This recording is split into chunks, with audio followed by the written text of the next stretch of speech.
My name is Pineda, and today we'll be covering an important topic.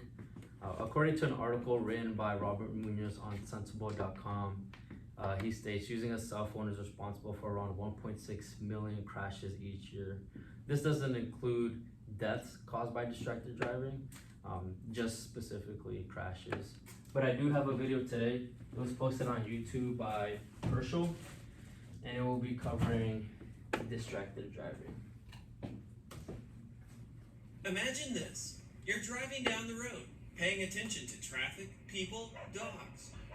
You're watching out for all the crazy stuff that can happen when you're driving. Good job. Okay, let's make it harder. Imagine you have to keep driving at high speed in a busy area, but now you have to do it blindfolded. Sounds ridiculous, right? Of course it is. It would be downright insane. If you talk on a cell phone or text when you're driving a car, you're practically doing the same thing. You're at the wheel of a big disaster waiting to happen. You don't see what's coming. You're not in control. Talking and texting virtually blindfold you, taking your attention away from driving and putting yourself and others at serious risk. In fact, studies have shown that drivers on the phone have worse reaction times than many drunk drivers. Gabbing on a phone while you drive means you're up to 6 times more likely to get in an accident.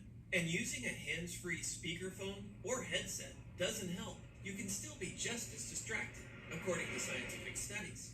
Texting while you're driving increases your chances of a crash by a whopping 24 times. That's scary, but what's even scarier is that 70% of teens in a recent survey admitted they'd been in a car with a driver who was texting.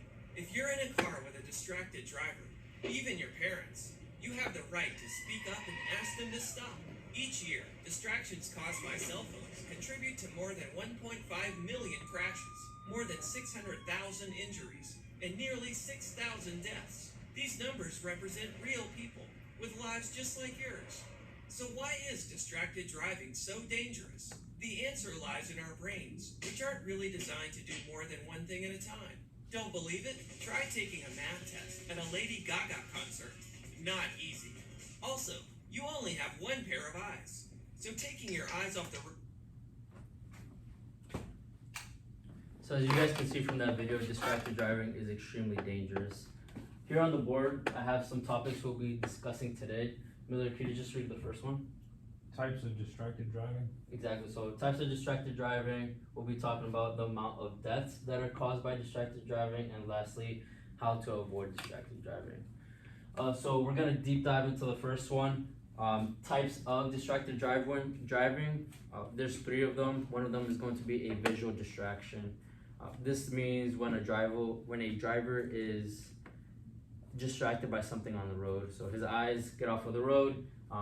It can be from another car accident, some weird event going on, or someone just funky. Secondly is a manual distraction. This means that the driver is physically taking their hands off of the steering wheel. Lastly, is a cognitive distraction, taking your mind off the road. This can be due to many factors, but all 3 types of distractions are extremely dangerous. I'm sure none of you guys really knew that there were 3 types or that many types, but now let's see how that affects our society. So now we're going to talk about the amount of deaths that are caused by distracted driving. So the CDC posted an article, and they estimate that about 400 people would die as a result from texting and driving. This can be described or categorized as a visual distraction. Imagine you're driving down the road, hit a speed bump, and a soda falls out of your cup holder. You go down to reach for it while you're driving, but end up crashing. How would that make you feel? It's extremely dangerous, and personally, I would feel very terrible if I caused an accident, especially with someone else. I remember a couple days ago, or it has happened more than once, where early days, late nights don't make for a good sleep schedule. I was on my way back home from work after a long day, and I found myself kind of having a blank mind. I was driving, and I didn't realize that I had gone from point A to point B so quickly. And that could be described as a cognitive distraction. Next, we'll be talking about the third point. Ernesto, could you hit that one? How to avoid distracted driving. Exactly. So we'll be talking about how to avoid distracted driving. There are some tips. There's an article out there called 7 Tips on How to Avoid Distracted Driving, which outlines some tips to avoid crashes specifically. So the first one's kind of obvious, relatable to all of us. Don't use your phone while driving. It's pretty tempting, but you can save many lives from not being on your phone. Secondly, make sure your vehicle is well maintained. This allows the driver to be focused on the road and doesn't give them the opportunity to reach for something or look back if something falls from the vehicle. And lastly, be well rested. Like I mentioned before, long days or early days, long hours, getting off of work late doesn't create a good sleep schedule. Being well rested will give you that focused mind while you're on the road. So today we discussed 3 main topics. Vale, could you read those 3 topics that we discussed? Types of distracted driving, the amount of deaths that are caused by distracted driving, and how to avoid distracted driving. Exactly.